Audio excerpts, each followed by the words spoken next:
Welcome back to the podcast, everybody. It's always good to get a viewpoint from a reseller outside of your own country. And today's no different. We've got a guest. They're called Segun, and they're also known as I'm a Reseller on YouTube. Segun is a full-time reseller and drives a seriously hard bargain at the flea markets, I have to say. Over in Chicago, and that's what they do to make a living. We're going to have a chat right after the intro. Hey, I'm Car Boot Chris. I'm a full-time UK online reseller. I operate mainly on eBay and also Whatnot, but also some other platforms as well.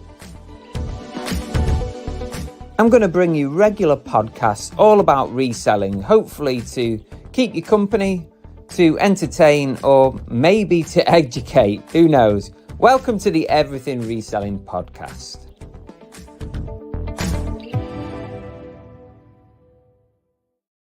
Welcome back, everybody. Welcome back to the podcast. It's Series 4, Episode 8. I appreciate you being here, whether you're watching on YouTube or listening on Spotify, Apple Music, and all the other channels that you might be able to listen to on. There's something like 12 different channels that you can download the podcast absolutely free, by the way. I'm Car Boot Chris, if you didn't know. I'm a full-time reseller. I operate on eBay mainly, but also Vinted Pro now. Yes, I've got a Vinted Pro account. I've been working on it today. And Whatnot. They're my three main platforms. And yeah, these podcasts are all about chatting to like-minded resellers from all over the world. And today we have somebody from Chicago. Look at this, Chicago Cubs, just to make them feel at home. Yeah, so we'll bring Segun on in a minute. Hopefully I've said the name right. It is a little bit tricky to say, but before that, I need to say thank you so much to our sponsor of this series for the podcast, and that is Seller. Seller, a cross-listing tool. I've been using them today to cross-list from eBay to Vinted Pro. And they're very, very useful. And here's a few words about what they do. If you're anything like me as a reseller, you're probably always looking at ways to make more money, to cross-list to different platforms, and to basically sell your stuff a little bit smarter. That's where Seller comes in. It's a built-in browser plugin that helps you to cross-list to different platforms, both in the UK and the US. I've tried a few different products like this, you know that, and this one actually is a bit of a game changer. It's an all-in-one sort of tool. You can also use their growth bots for Depop and Vinted in the UK and Poshmark as well in the US. You can relist items, you can bulk edit listings, which is pretty much unheard of on platforms at the moment. You can also send out offers and a lot more. If you do want to sign up, there's a link in the YouTube description and a link in the podcast description. It's an affiliate link, so I do earn a little bit off it, but you get a discount off your first month and you get access to an amazing tool. Thank you so much to Seller. It's much appreciated. I'm going to not delay us any further. I'm going to bring on our guest. Welcome to Segun, all the way from Chicago. Hello. Hey, how you doing? How are you? Thank you so much for taking the time to come on. I really do appreciate it, and I'm sure it's going to be a really interesting chat. Yeah, no problem. Thanks for inviting me on. Happy to be No here. worries.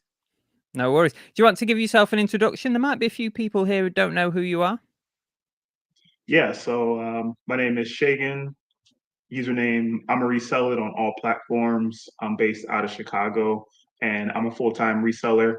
I sell a lot of electronics. I do buy a little bit of collectibles and other stuff, but electronics, that's really my go-to. And I really like to go into flea markets. I do a little bit of thrift stores and yard sales and estate sales when I can find that stuff. Cool. Sounds really, really interesting. Flea markets being your focus, right? Yeah. It's just a good time going out there, getting some steps in, getting fresh air, and there's just so many vendors and everything is negotiable. And I just feel really comfortable at the flea markets. What's it like living in Chicago? What talk about like your neighborhood and what kind of place you live in? So I live in the city on the west side, near the United Center, which is where the Chicago Bulls play, the basketball team. So I've lived in Chicago most of my life. I've lived in like the northern suburbs. I've lived on the south side of Chicago. But where I am, I'm in the city, so it's pretty loud. It's pretty crowded where I am. Sometimes there's a Okay. lot of traffic. Sometimes I just try to avoid driving between certain times unless I really have to get there. Um, but the cost of living, I mean, it is expensive for a big city, but it's a lot cheaper than other big cities in the US compared to like DC or San Francisco or New York. Um, and it's Yeah. relative to like the pay here compared to the cost of living. I mean, it's comparable. So I am happy here, just Hmm. not in the winter times. I Yeah. normally leave the last few winters. I've been able to leave Chicago, and then I come back in like the spring or the early summertime. So is it just going into winter? Are you going into winter now? We're just going into fall right now, so it's Yeah. yeah, mid-October. So the flea markets, they're still open. There's one main market that closes in 2 weeks, the one out in the suburbs, Rosemont. So after Halloween, they're done. But the other flea Right. markets, they're still open. But there's not as many vendors. So November is kind of questionable, but December is just way too cold. So Yeah. really, half the year I can go to flea markets, and then the other half of the year has got to be yeah, online, estate sales, yeah, no yard Okay. sales, thrift stores. So it's uh it's 50-50, but in when it's warm and it's not raining, the flea markets are amazing here. Yeah. They're I've amazing. watched some of your videos, and you seem to get some amazing deals. Yeah, it's good times. I've been to flea markets in Atlanta, I've done Vegas, I've done San Diego, I've done LA, and Oh the ones wow, in you've LA been and all San over. Diego, those were pretty big too, but I haven't seen it like Chicago. I've seen some in Philly, like online. I heard those are pretty good.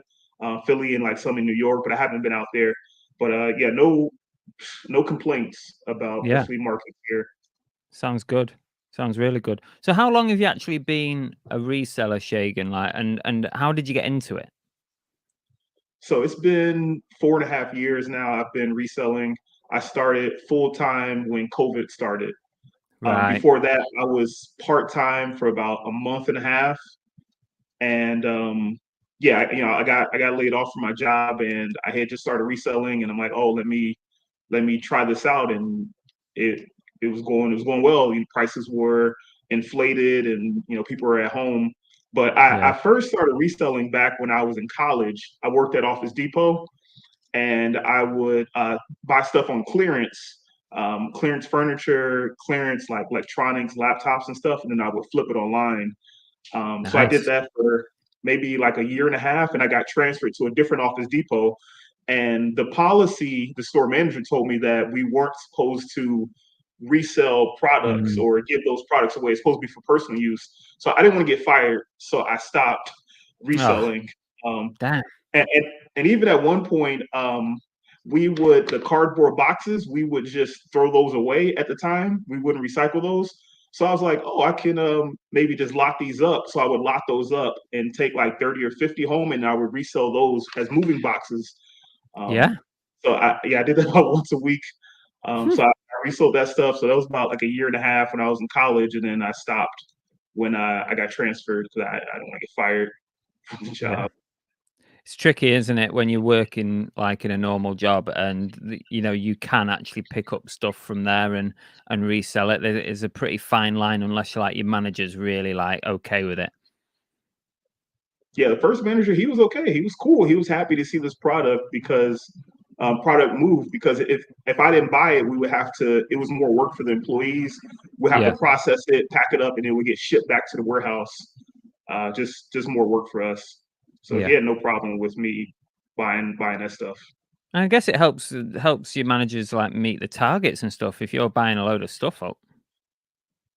Yeah, I wasn't buying too much, and it was so cheap that I think we were breaking even or losing money. But Mm. the fact that we're just trying to move the product because it Right. was so many electronics, and it seemed like every quarter we would get a bunch of new computers and tablets and stuff in, so we would just have to move the old stuff. I see. It was constant, and at the time Amazon was getting really big, so it was just really slow at that store. And in general, at Office Depot, they closed a bunch of locations down. Um, Right. So what platforms do you use mainly now for your reselling? So I'm mainly on eBay, and then I started selling on Poshmark. That was about a year ago, and then Macari I started a few months ago. And then I do buy stuff on Facebook Marketplace and Yeah. OfferUp, and then every once in a while on Craigslist, I'll use that too. Um, Craigslist is, I mean, it's pretty slow on Craigslist, but it's still some opportunity on there. And then there's two other platforms that are on the side too. It syncs up with my eBay account is Bonanza and Truegether, but I don't really count those two. So really, eBay, Macari, and Poshmark. Those are my three that I Yeah. sell on. You know, Poshmark died a death here in the UK.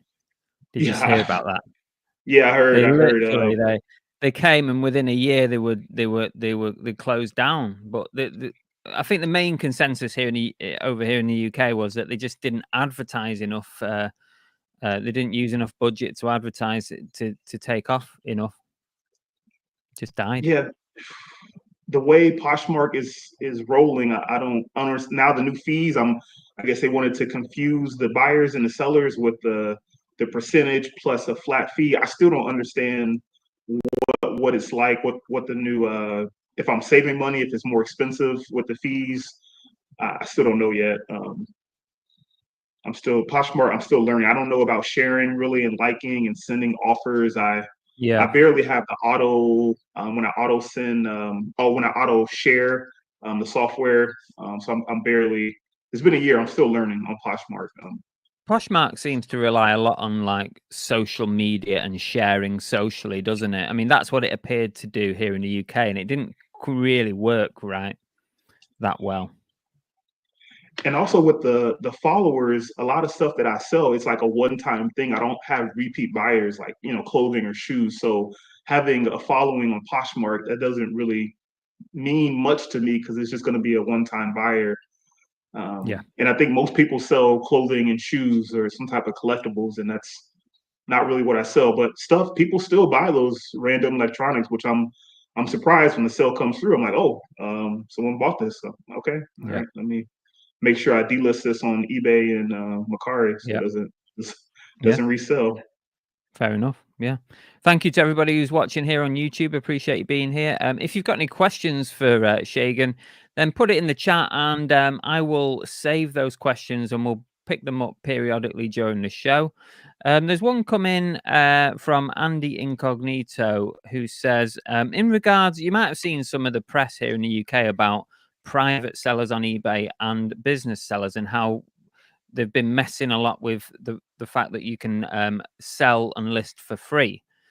How is that working in the US at the moment? Are you a business seller, and do you have to pay for your listings, or what's the split?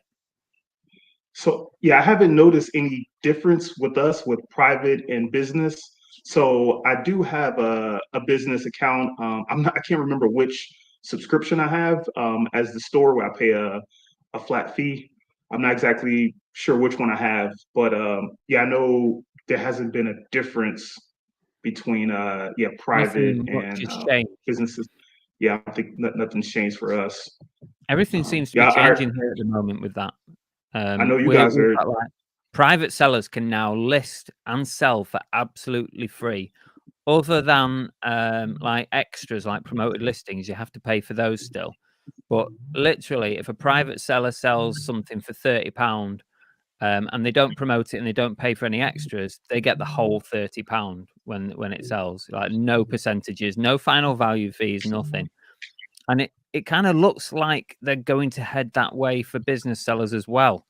And I think this is pretty much directly due to the competition. Like Vinted do that.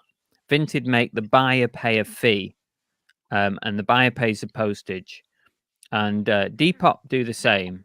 So I think eBay are trying to sort of follow that route. So it's going to be really interesting come 2025 how it goes here for us, certainly for us as business sellers, because the deal's already done for private sellers. It's done. It's free. It's free to sell. And Uh, yeah, I think they seem to be testing it at the moment because us as business sellers can now list and sell clothing up until the end of December without any fees. So it feels like they're doing a little tester over Christmas, and then something's going to change in the new year, I think. Macari, they started making some changes too. So over the summer, they have it now. There's no fees for the seller, and those fees are pushed onto the buyer. So that finally got Exactly. me to sign up for Macari, and they also had a promotion where if I list 100 items, they'll give me $100 in credit for new sellers. And I was like, oh, okay, this is a win-win. Yeah. So yeah, that's why I started selling Macari, like $100 in credit plus no seller fees. So yeah, that's why I started hopping on. So it sounds like maybe they got their ideas from Vinted or because Yeah. yeah, Vinted, yeah, It's definitely come from Vinted, I think, because Vinted has grown a lot in the last year or two, and they've definitely come to be a bit of a competitor for eBay in the UK. So yeah, it looks like that's the way it's going, which is going to be interesting. As a buyer on Vinted, you pay a buyer protection fee, which is like a fee in case anything goes wrong with the order or the item gets lost in the yeah. post or damaged or something like that. Uh, And also you pay the postage as well up front. So literally the seller on Vinted gets everything, the whole amount that you sell it for. And I think that's what eBay are trying to compete with at the moment.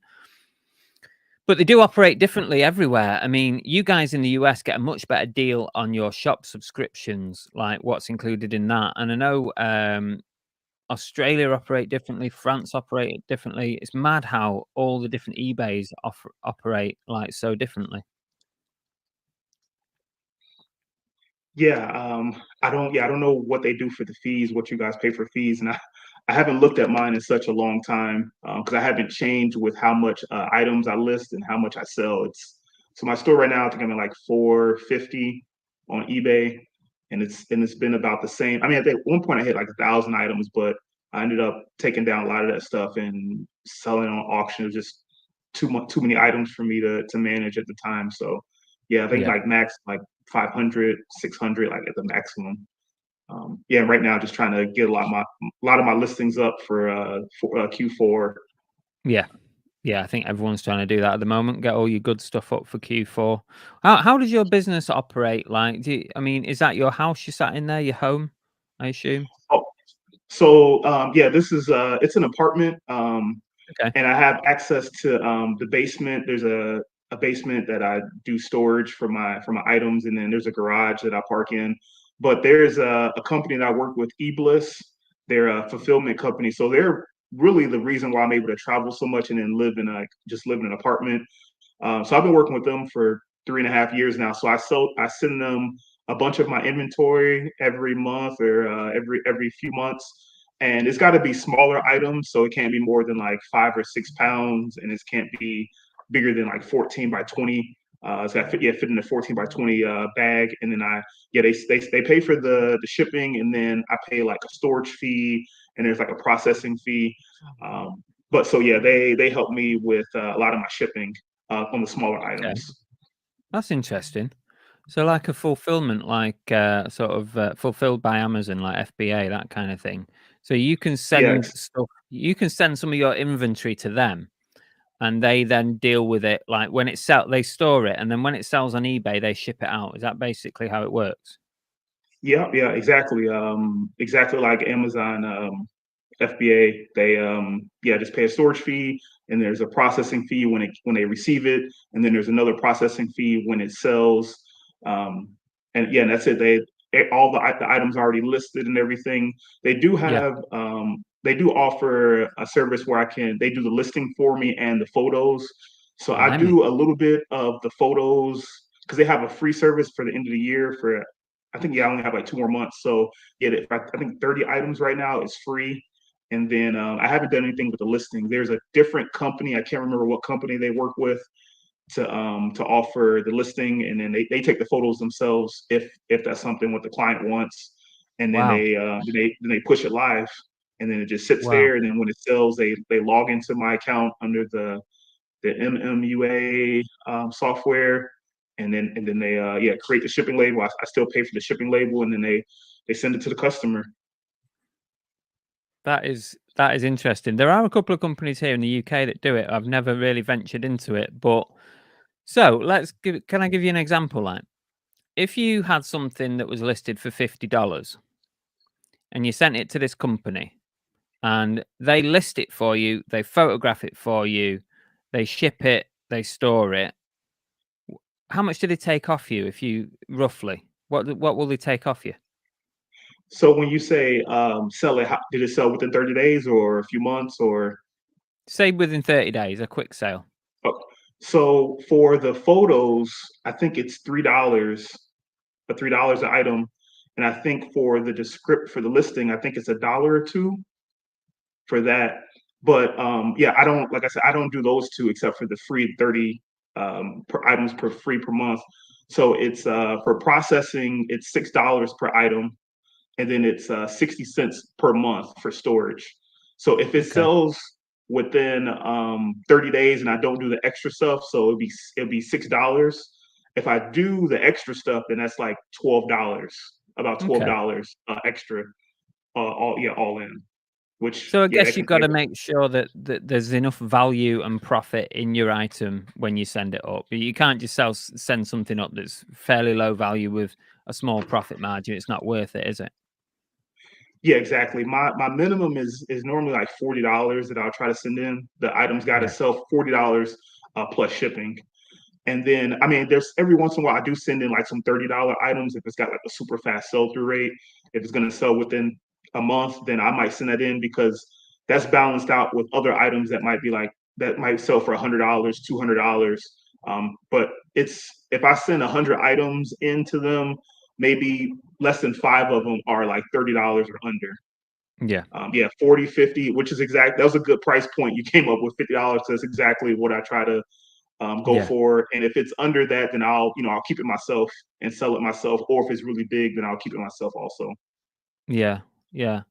I it sounds like a great plan, like, as long as it doesn't take too much of your profit out of it, because literally you could just go outsourcing and then not have to worry about the rest of it. You just as long as you ship it off to them and just forget about it, a bit like FBA.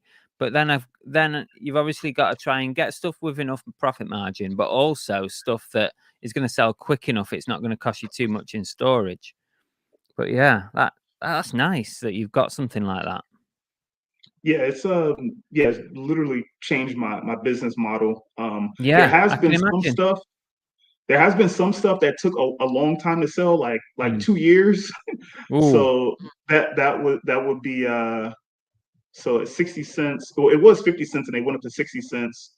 So is that $6? So $12 extra for the well, year. But yeah. that item sold for $500. and That's and not so then bad. I paid $17 for it. So even adding the fees in, it was still okay. And I knew it was going to be slow to sell. So if things are going to sell for that much, then I'm okay. Yeah, I try to build that cost into whatever I pay for the item. Like, oh, this is still worth it. yeah, yeah, definitely. Richard on YouTube says it feels like eBay fulfillment never really took off in the UK, at least in the reselling community. Maybe different for big companies, perhaps. Yeah, we eBay do offer a facility like this. It's something like eBay Orange Connect or something. I can't remember. It's something like that. But it never, as far as I'm aware, it never really took off. I not really spoke to anybody who has used a system like that. You're probably the first person that I've heard of who actually has a fulfillment service that operates with eBay, which is really interesting to hear because something like that, a really good service in the UK could take off. Yeah, yeah, it's an amazing opportunity. I guess now that we're moving more towards live selling, I think it'll be harder for Mm, them to get new clients compared to say like 5 years ago or 10 years ago.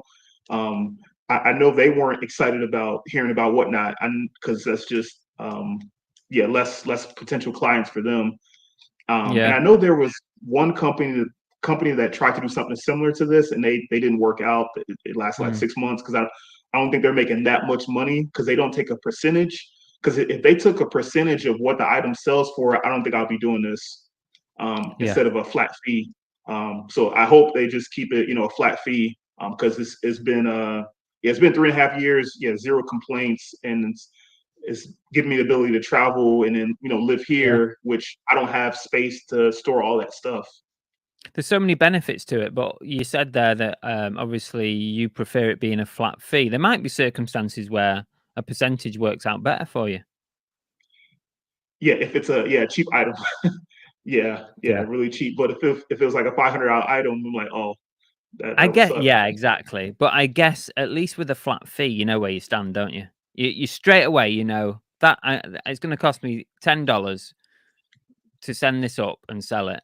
You know, so then you know you've got to find something at 50 over 50 or whatever with a certain profit margin. Yeah. I Yeah, I'm would with you love on to that one. take advantage of the fact that they take the photos and do the description, but I think the items got to be like $75 plus for that to make sense for me. Yeah. And yeah, $75 items, those are, I mean, they're hard to find, but yeah, it's possible, but I still haven't done it yet. I just do the free 30 a month for now. Do you ever just moving on to a slightly different topic? Do you ever source from your thrift stores, like Goodwill and Every stuff like that?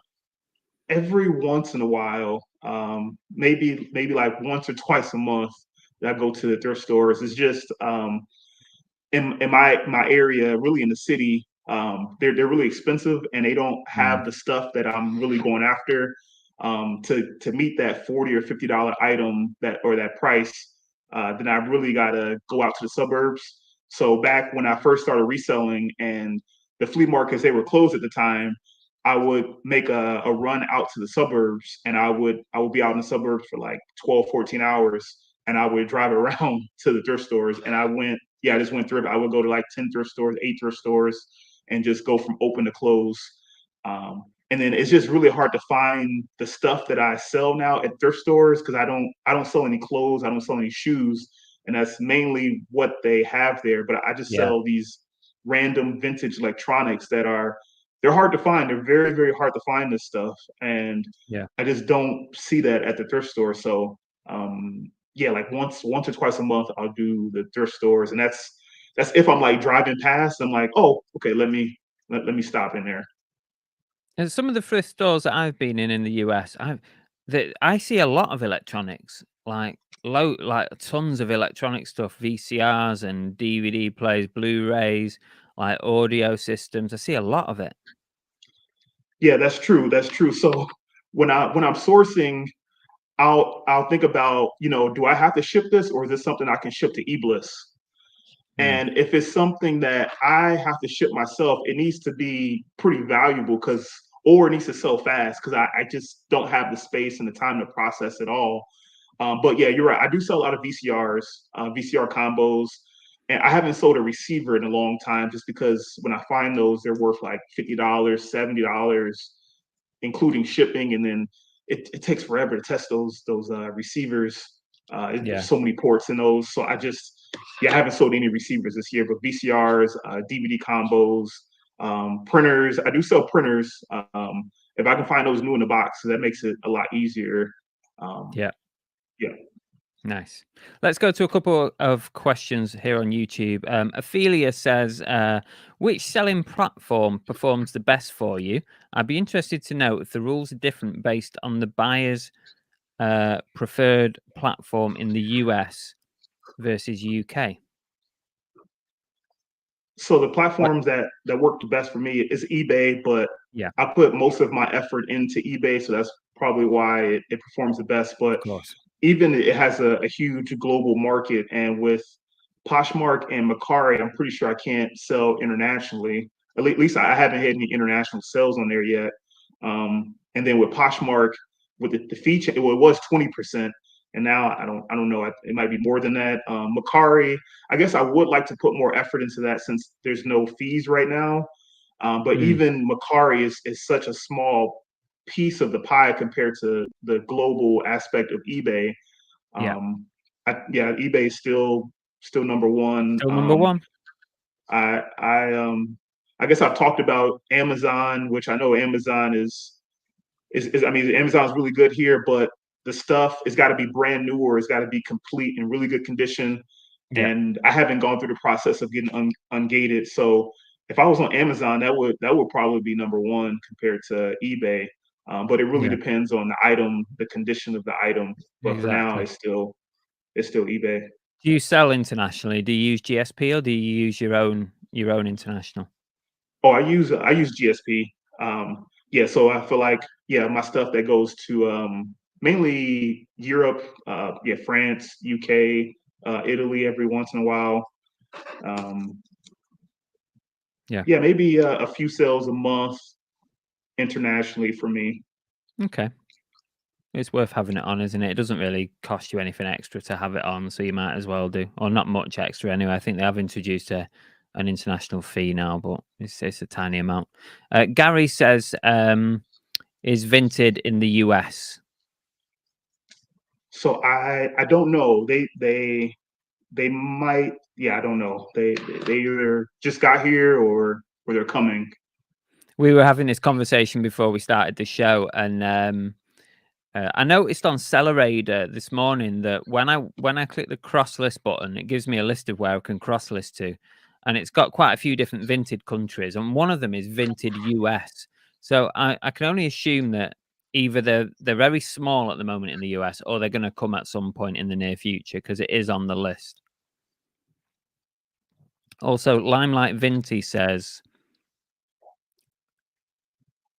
oh well, we kind of just covered it, but we'll go into more detail. Does Segun sell much to the UK or Europe? If so, what sort of items go international for you? So mainly remote controls, those are the ones that I noticed, those go internationally. But a lot of Yeah, those remote controls that I bought, those they were imported from Japan. And I bought those when I was in Thailand. So I brought them back with me from Thailand, and then they sold internationally. So I think my last international sale was a frisbee though that went to France. It's some type of frisbee. underwater. Yeah, it's a very rare underwater frisbee from 2010, I think, or 2007. And How can you have an you can underwater frisbee? Has it got yeah, like a? it's pretty cool. It's pretty. You could throw it underwater, and it. I don't know how. I don't know how, but it was brand new. Someone paid 75 US plus the fees and everything. Wow, And yeah, that went to France. my mind is blown. There is such a thing as an underwater frisbee. I'm gonna have to look that up. Andy Incognito says, "Do you have any side passive businesses like Amazon merch?"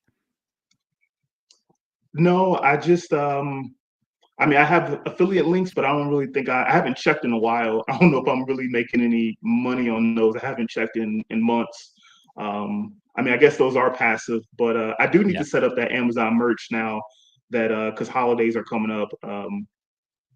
And I don't know if YouTube counts. No, YouTube doesn't count as not passive. passive, but it's an income stream, isn't it? It's an income stream. Okay, yeah. Not passive though. So Definitely not I got passive. some. The amount of work we put into it. Yeah. I got some stuff set up, but I don't know where I am with money with those. I haven't checked in a while.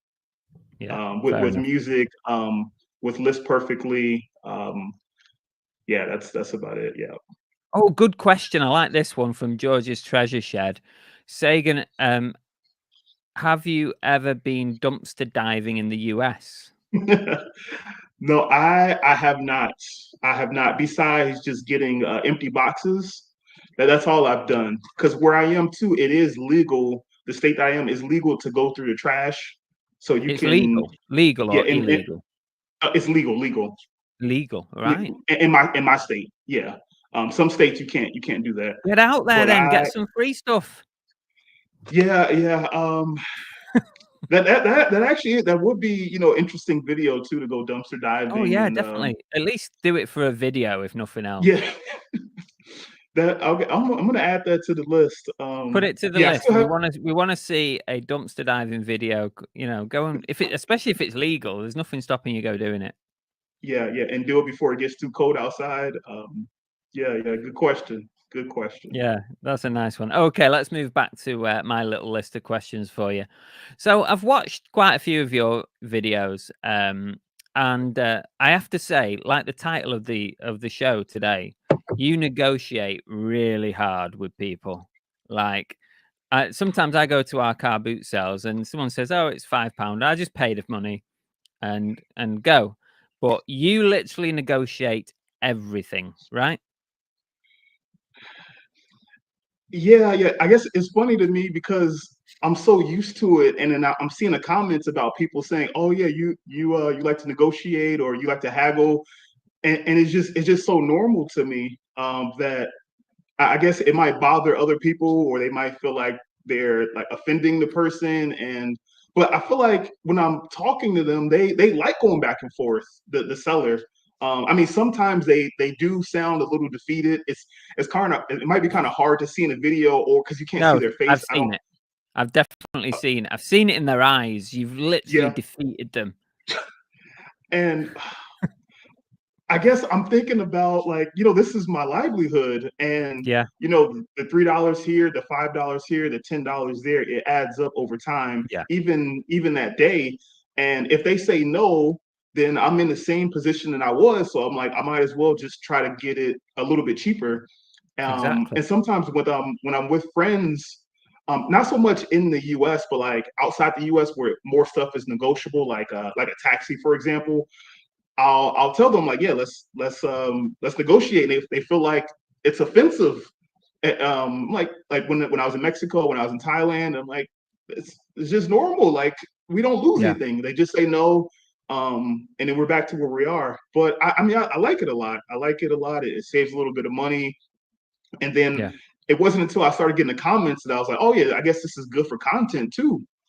yeah, I guess it makes it more interesting. But yeah, whatever price they say at the beginning too, I feel like they already add a little bit of fluff to that because yeah. they Oh, they expect me definitely do. Yeah, they do. expect me to counter offer. Unless it's already really cheap, they say $1 or something. Then I'm not gonna say Have 50 you got cents. a limit? Have you got a limit? Yeah, Like, if something is $1 or less, you don't negotiate. You just pay it. yeah.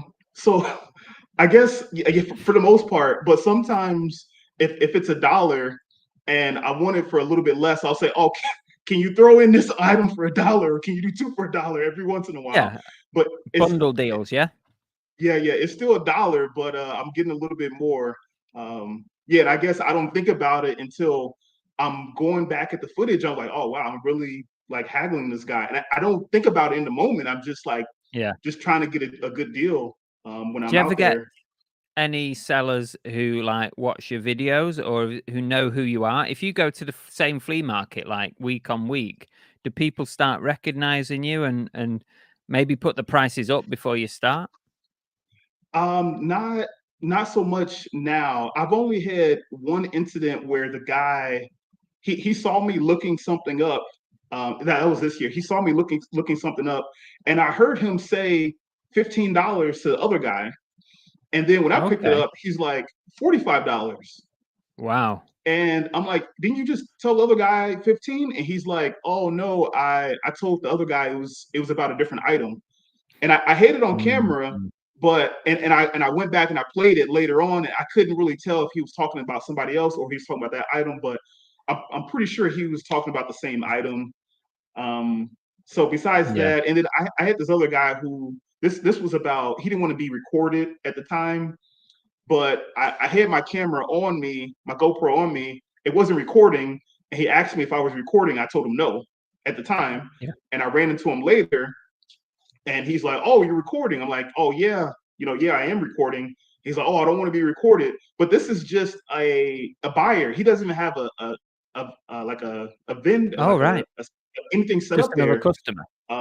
So he was kind of upset about being recorded, even though I wasn't talking to him or Right. interacting with him. So I've seen him a few times. So now he tells me like, Spike Lee. He's like, "What's up?" He's like, "What's up, Spike Lee?" And but I guess it's okay. He's okay with it now. Okay. That's all But right. yeah, I guess I haven't All got right. big enough where sellers they would see me and then spike the prices automatically because they see my videos. Either way, you're Um, gonna negotiate and back down again, aren't you?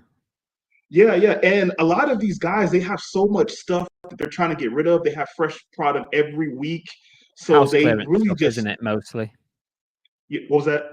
Is it like house clearance stuff where they've gone in and taken the entire contents of a house? Yeah, and a lot of guys they buy auctions, like Right. Amazon return pallets, and they got a whole truck of stuff, and they're just really trying to get rid of it. And it gets to the point, like on Sunday, I started pretty late. I started at like noon at the flea market, And normally at that flea market, I get there at like 7 a.m. Ooh, that is So late. I got there at noon. I bought a bunch of stuff still. And at the very end, at these flea markets that I go to, they say it's $1. Stuff they were selling for 5 is $1, or they'll say fill a bag for $1, or Right. sometimes they say free, just Really take it nice. at the very end, because they gotta. It's more work for them to have their employees loaded up. They gotta unload it later on. They know they got so much stuff coming in. It's better just to get rid of it right then. Yeah, Um, yeah, that's cool. it's so much stuff here that they gotta move. When I had a podcast conversation with Jeff, aka Santa, who's in the chat, we did one a while back, and he was kind of saying this, and he was saying that he goes to flea markets a lot, and he was saying that people just expect you to haggle or barter. You know, when you don't, it's a surprise. Yeah, yeah, I, yeah. d- Yeah, they're just I do negotiate with people. Don't get me wrong, but I think I'm negotiating a lot less than what I used to at the moment. I'm kind of like, because there's so much competition around when you're at a boot sale. Sometimes uh, if you just pick something up and someone said if it's a reasonable price, I'll just pay it and move on, because there is a lot of competition, and if I put that back down, someone else will pick it back up. So yeah, it's kind of like yeah. And it's like if you've got like 3 resellers like over your shoulders, like watching what you're doing, and then you start negotiating on something that everyone knows is worth a lot more. It's kind of like, oh, just pay it and move on to the next stall. You know what I mean? yeah. I learned that the hard way. There was this printer I wanted to buy, and the seller, he was maybe 20 feet away, and I'm looking at the printer, and I asked the seller, I'm like, how much is the printer? I think he wanted 75 or 50, and I wanted, I gave him a price a little less. He's like, no, man, it's brand new. So I went back to the printer and I was looking at it, and the guy came over, a reseller. I didn't know he was a reseller at the time, and he started to open up the box, and I said, oh, no, it's sold. I'm gonna buy that. So that guy, he goes to the seller, walks around to the seller, and talks to the seller, and he's like, yeah, how much? I didn't hear him or Oh, hear what happened, but naughty. he's like, how much? And then he sells him the printer, even though I was gonna buy the printer, but because I tried to negotiate first, he just kind of like a snake move. He just went to go buy it, even Yeah, though I told him I was gonna go buy it. that's Um, naughty. so yeah, if there's a bunch of people around, or if I know there's only a few people that I recognize as resellers, yeah, in those situations I don't negotiate anymore. And if it's already super cheap, then I'll just buy Yeah, it. Or if it's really fair enough. early, um, yeah, no negotiation. I'll just buy it. Yeah. Pay them what I they watched want. one of your videos recently, and you were at a stall, and what was it you were looking at?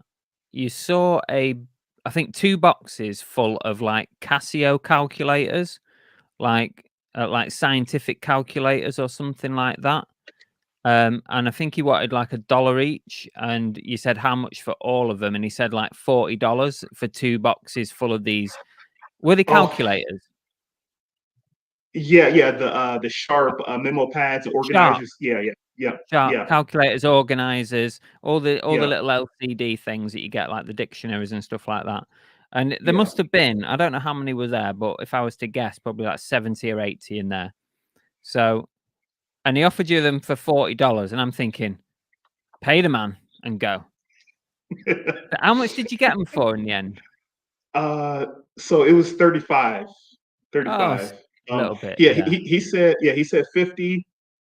Yeah, first he said $2 each. It was over 100 in there. It's like 100 and Oh, over 100. 100 There and you go. Yeah. 130, like 130, 120 total. Because I took some Wow. out and then I put that in auction, and the rest of them I listed those individually. Yeah, There he must have said been some good 50. money in that. Yeah. There was one that was worth like $200. That's brand new. Um, That kind of stuff, those kind of vintage sort of calculator things or the dictionaries, I picked up some really good ones of those, and I'd have picked them up all day long. I'd have just paid the man and gone. But at least you got an extra $5. yeah, I guess yeah, haggling for $5. The th Yeah, the I thing know that is one for. the thing Oh, is, like, if, what I always say to people when people criticize me for haggling or for bartering is, A lot of the time you get this stuff home, it doesn't work, or it's broken, or you have to bin it, donate it because it's not complete, or whatever. Same with clothing. You might have a zip missing, a hole in the pocket, something like that. So when I'm negotiating, I'm thinking I'm trying to cover those moments when you get something that's shit. Exactly. The average viewer, they might not understand. And I buy a lot of electronics. So if I buy like a VCR and it comes with a remote control, I know most likely the remote control is going to work, but the VCR I don't know if it's going to work.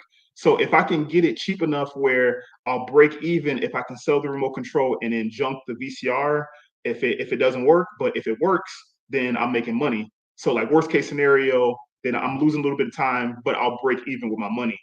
That way it makes sense for me, and Yeah, I'm willing to take. It's a gamble with used electronics. That's why I just yeah, try to get as cheap as possible. exactly. Yeah, and I think that is fair comment. A question from Gary, and it kind of comes into something that I'm going to follow on to. How far would you travel to source?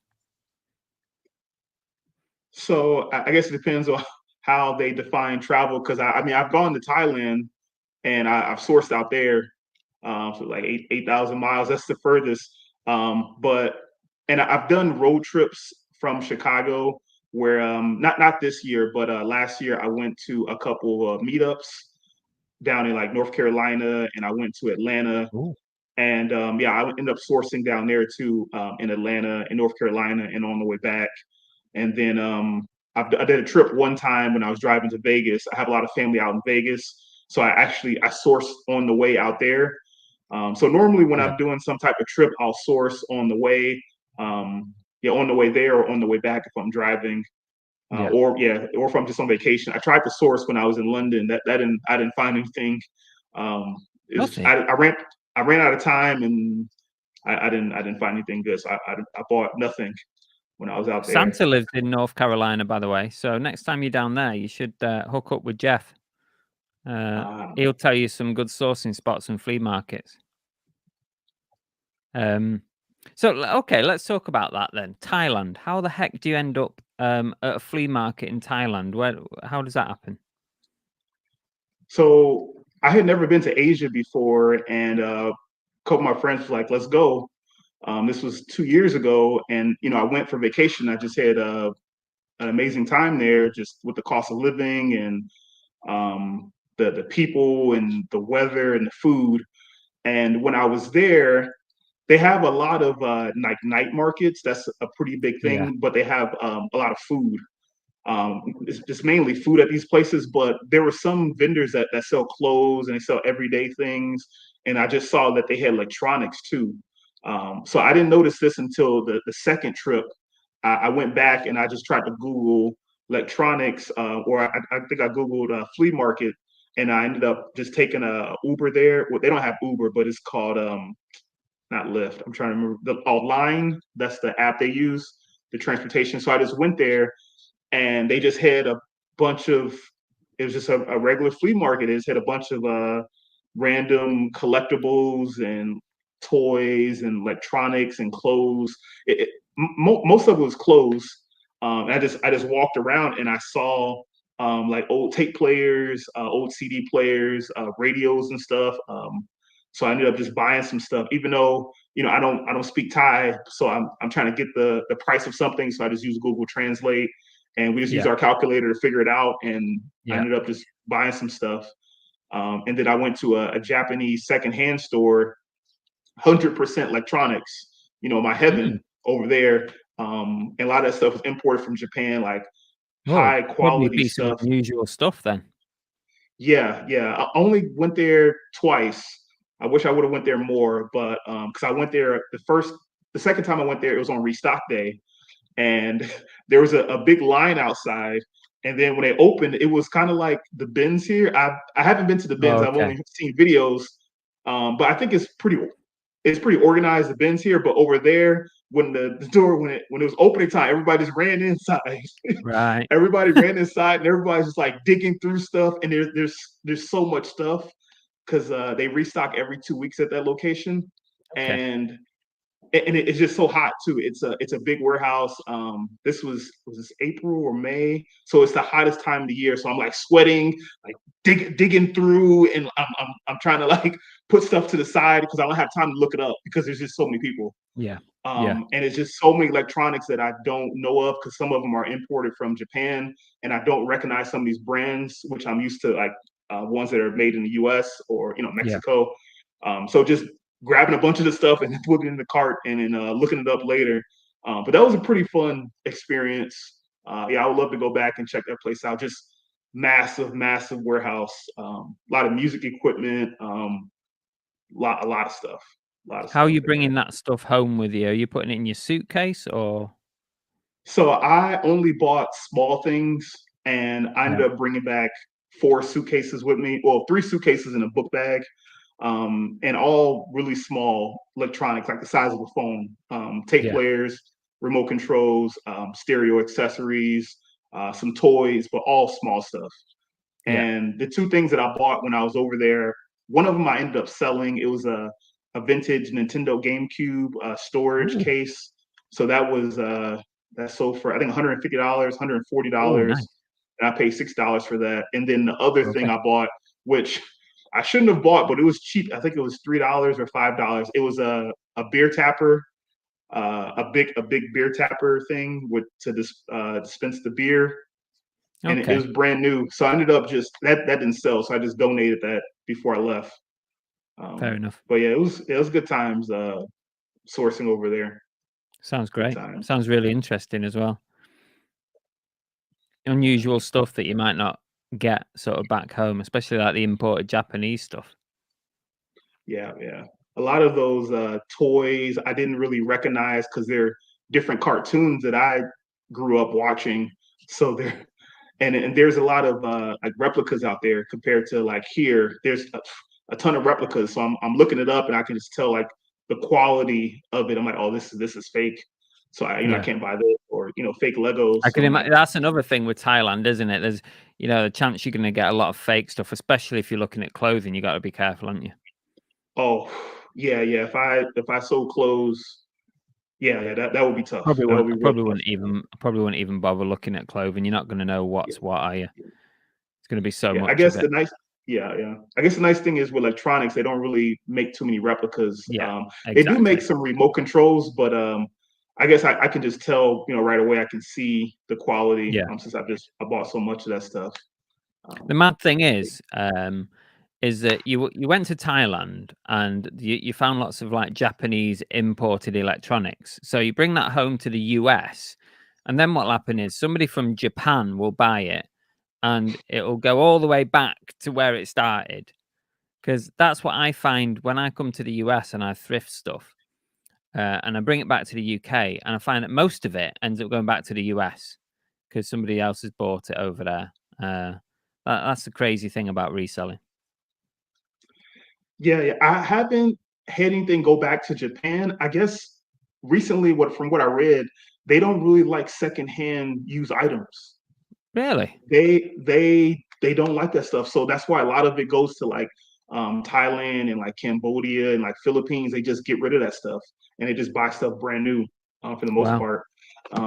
But a lot of stuff that I noticed that came from Thailand, it goes to Europe. Um, Mm. a lot of those older vintage electronics, yeah, it was sold to Europeans. I've sold a few things to Japan, but I can't Yeah. remember any specific item off the top of my head. But now and again, something goes off to Japan. Yeah, I don't know if it's clothing or toys or what, but it's not that often, I have to say. But I'm guessing the shipping is through the roof to get to Japan. Oh yeah, yeah. I did sell a few things from Thailand to the U.S. and the shipping wasn't bad. I sent something to New Jersey and it was $13 USD to Mm. ship it. It was a small item, under a pound, Yeah. but yeah, pretty reasonable. And it was pretty nice there too because I can take it to the post office and I can pay for the box and then they pack it for me for free. Right. So that was pretty cool. Cool. Yeah. All right, then. Let's move on. Let's talk about YouTube because you're a YouTuber as well. You share your journey, you share your flea market finds and your trips and your negotiating and your haggling. And what I found with your channel is you have a very unique sort of style of video that I don't actually see in many reselling videos at all. And it's clear that you put a hell of a lot of time and effort into your videos. Yeah, yeah. I was just trying to do something a little bit different with the Mm. editing and yeah, Lots of just try clips to. and cuts and gifs and sort of snippets from films and stuff. I think it's great. I love it. But Christ, how long does it take you to put one video together? It must take its toll. That Yeah, I'll work on it off and on for like a week or something or a few days, right? depending on how the video is. I guess the nice thing is about YouTube is I don't have anything else going on work wise. So when I get tired of listing, which is boring, boring for me, I'm like, Yeah, I can still do some work and work on a YouTube video, which is still work, and I don't feel bad because I'm not watching TV or something like that, doing something unproductive. And then yeah, work on that for a little bit and take a break from listing and then go back to listing and then go back and forth. So that's been the nice part. And then sharing my story and then my personality stuff that I like and just yes, trying to do stuff I guess a little bit different on YouTube. Yeah, just I definitely stuff think that you've achieved that. I do like your videos, but sometimes I do worry that you overcommit yourself to the editing on it. Does that concern yeah, you a bit? yeah. Yeah. I did scale down a little bit on like some of the clips, so that it's less research that way. Um, Mm. but yeah, it is a lot of time, but it is fun putting it together. Sometimes I'm like laughing when I'm working on it, and I'm trying to figure out what I want to pick, which way I want to go because I like two or three different ways, and sometimes that might slow me up too, just because I just have different ideas that I want to put into the video. And I'm like, oh, let me try to save this for later. Yeah. I'm like, yeah, there's gonna be plenty of opportunity in the future to use this item, this clip, or Yeah, this yeah, idea. this clip or the GIF or whatever. Yeah, and that's good that you save them all for later. It is hard and it is time consuming editing videos. So I take my hat off to you and I say well done on your videos. I think they're top notch editing on them. Really, so much effort is put into them. I urge everybody who's watching or listening to click that link in the description below. Just go and watch a couple of Shagan's videos and just see what you think. Drop him a comment. Let him know what you think of his videos because it's not like any other reselling videos that I've seen in the UK or in the US. So I think you've managed to hit something a bit different there. Yeah, thanks, thank you. What's your long-term plans for YouTube? Like, are you just trying to consistently grow your channel, or have you got other plans in the pipeline? I guess right now, I guess short term goal is just try to figure it out with titles and the thumbnails, and I Mm, guess edit faster. I'm trying to do more on my desktop. I was doing a lot on my phone at first. I switched softwares. I use CapCut now, so it's going okay. a little bit smoother. Doing more stuff on my desktop.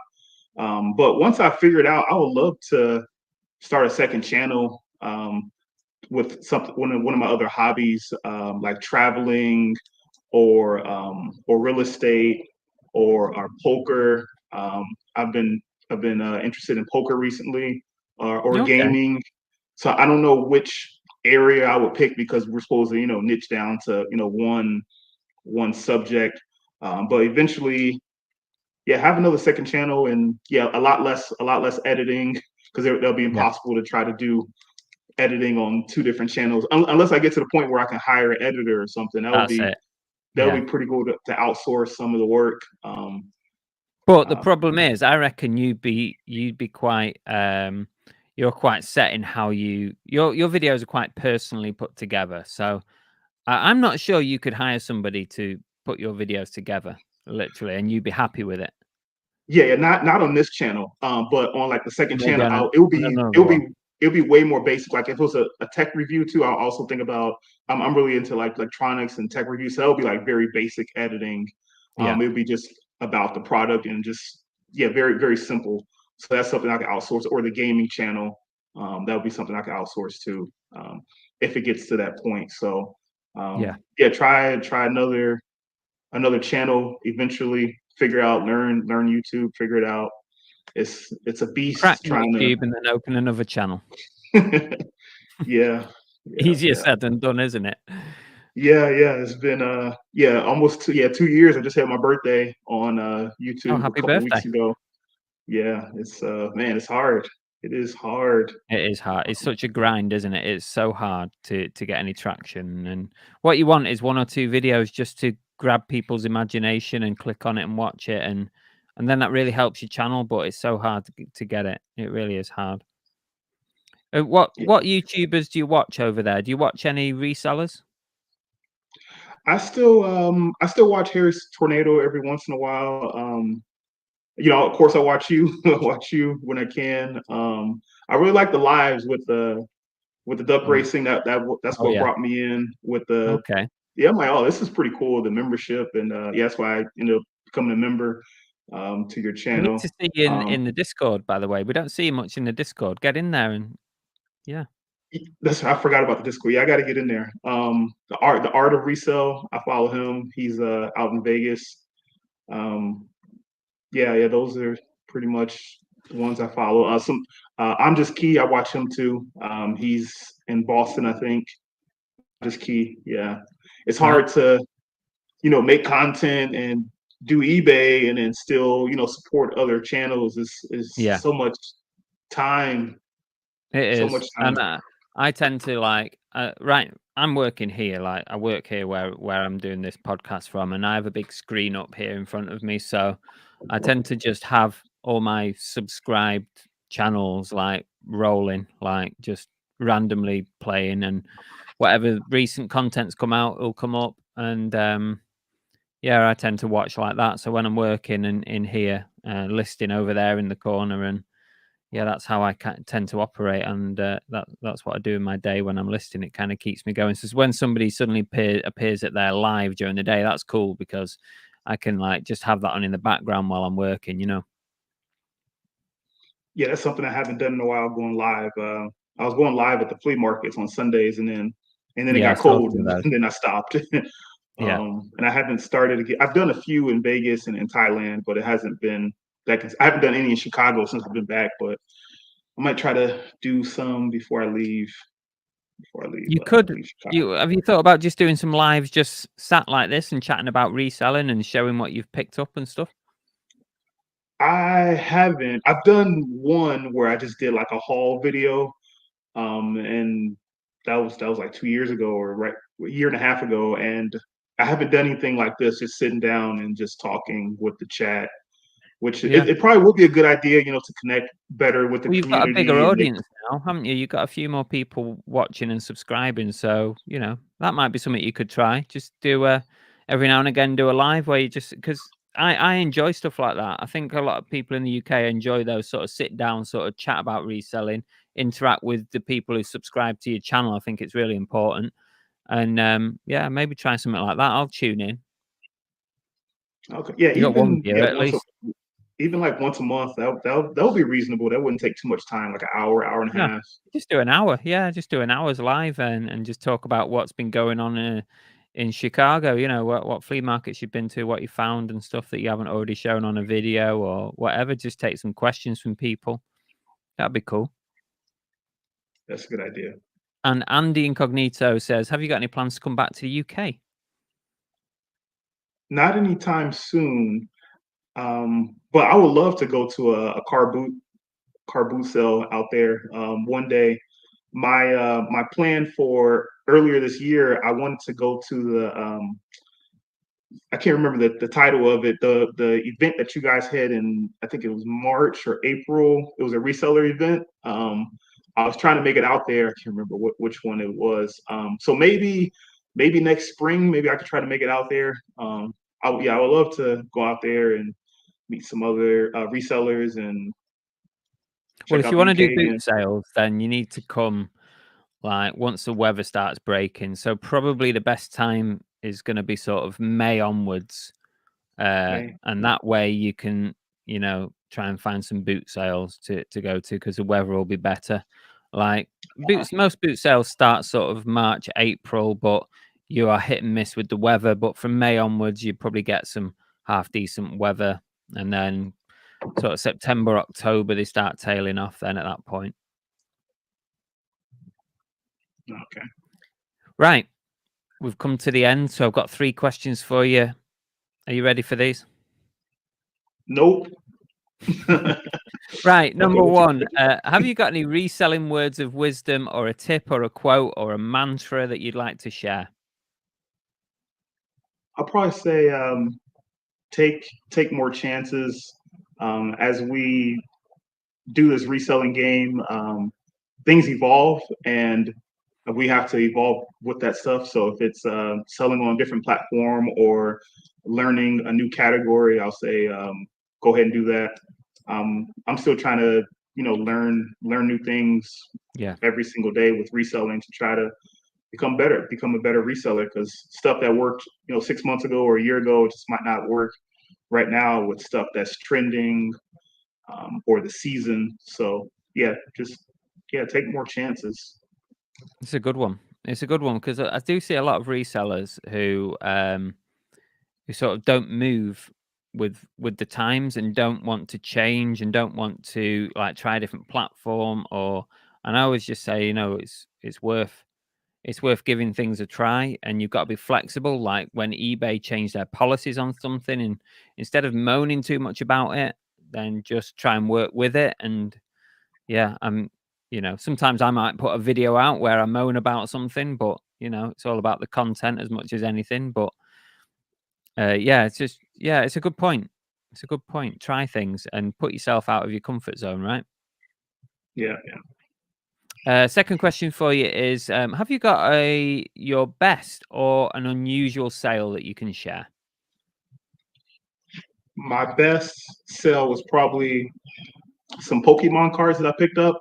They're from 2000 and they were in different languages, so it had like 9 different Pokemon cards in it, and it was brand new, sealed from the year 2000, and Okay. it was a whole sheet, and there was 41 of those sheets in the box, and one sheet was worth $300.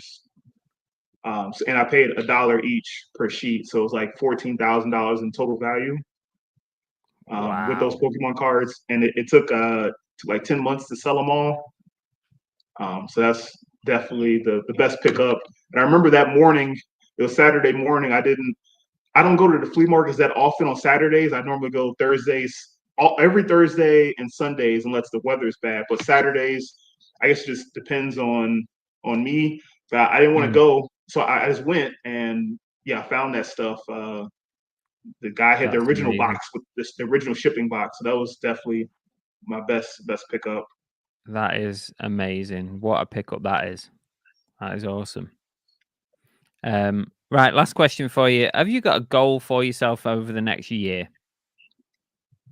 I would love to get back into trading cards. I used to send trading cards and like basketball cards off to get graded to like Oh yeah. PSA and Beckett a little bit. And I've been putting this off for a while, but I really want to try to get a black label card from Beckett, which means that the card it gets it's perfection, the edges, the corners, the surface. It gets like it's a 10 out of 10. It's Okay. very hard to do, but I would need to start sending more product to them. But the value of that item, if it's like a PSA 10 versus a Beckett Black Label 10, the PSA 10, let's say it might be worth $300, and if it gets a Beckett Black Label, that might be worth like $3,000, the Wow. same exact card. But yeah, that would be a goal. Yeah, I would love to get a Black Label card. Um, get a Black Label card. Yeah. It's a bit of a gamble though, isn't it, with cards, like sending them up to be graded, because if you're not a grader, then it's a bit of a gamble as to what you're going to get back, isn't it? Yeah. Before it's been 2 years since I've sent stuff in, so I got to check the market again. But before, before I sent stuff in, even if it would get like, let's say, a 7 or 8, it would still be profitable for me, if it was like a brand new card. So like Yeah. when I calculate it, I'll assume that maybe I'll get like a 9 or 8, and anything more than that, then it will just be more money Yeah. if I can get a Yeah. 9 or a 10. Yeah. But yeah, as long as I don't miss anything when I'm looking at it, like, or if it doesn't get damaged in transit, then Yeah, that's true. it'll be profitable. I do have to wait. You got to be patient. Like it takes, depending on how much you pay, it might be like a month, 3 months to get that card back, and then that money's locked in to the item, and I still Yeah. can't. It's just locked. That's It's just it. locked in, so I don't have access to it. Yeah, that's true. That's true. Yeah, I've seen a lot of people do well out of getting stuff graded. But then there's also like over the last couple of years, it seems to have been flooded, that market, with the graded market. I'm not sure, like if there just seemed to be a moment. I don't know when it was, like during lockdown maybe or something, when everyone was sending everything to be graded, and because it was taking people like 6 months to get their stuff back, their graded items back. By the time it comes back, you don't actually know if it's got the same value as it was going to have when you sent it. Yeah, exactly. Yeah, during lockdown, I sent some cards in towards the very end. It took like a year and a half to get those cards back. But in that case, it was nice. They didn't charge me for the grading until right before it shipped. Okay. Yeah, and they closed it down because they had like millions of cards in backlog, and it's crazy to have a business and to have a business and say we're so busy that we can't take your money anymore. Yeah, and that's what happened with PSA. They shut down for like 8 or 6 months. They just stopped taking any new cards in. Wow. Question from Lin on YouTube. Have you ever bought a storage unit at an auction? No storage units. Yeah, I definitely don't have the space or the truck for that. The ones here, you gotta buy it all, and yeah, I don't have the space. I pick small items, things I can fit into my car and bring it home. But maybe one day I gotta have I need to have an employee and a truck and huge storage for that, for Yeah. storage units. Yeah, fair enough. Right, we've reached the end of the podcast. Thank you so much for joining us. It's been really interesting chatting to you, Segun. Thank you. Yeah, thanks for having me on, Chris. It's good times. No worries. And remind people again where they can find you. I will put a link down below in the descriptions of the podcast and on YouTube as well. So if you just want to go and find Segun using that, but if you want to remind people anyway. It's I'm a Reselling with 2 M's on all of the platforms. And yeah, come check out YouTube and watch a video, or come check out a live when you get some time. I appreciate Lovely. you. No worries. Thank you. And finally, I want to thank Accelerator, who are our sponsors for this series of the podcast. Really appreciated. Having a sponsor is not just about a money grab. It is about making this podcast sustainable, because it does cost me money to host it. It costs me money to put it on Spotify, to Apple Music, and that's free for everyone to download. So it makes it sustainable. So please don't see it as a negative. I actually use Accelerator myself right now, so I can vouch for them. I wouldn't promote anybody who I don't use myself. So thank you again, everybody. I appreciate everybody who's been watching. Don't forget to hit the thumbs up on YouTube. Hit the subscribe button if you've not already subscribed to me. Pop over and check out I'ma Resell It on YouTube. Go and give him a sub. Watch some of his highly polished, edited videos and enjoy them. They are really good, honest to God. And if you're listening on Spotify or Apple Music, hit the download button. That's the one that's important to me on the podcast, on the audios. Please hit that download button. That's it. Thank you again, Segun. I really do appreciate it. And we'll see everybody on the next podcast, probably next week. Yeah, see y'all. That's it for today's episode of the Everything Reselling podcast. I hope you've enjoyed it. Don't forget to like, to follow, or to subscribe wherever you're watching or listening to this podcast. And we'll see you on the next episode.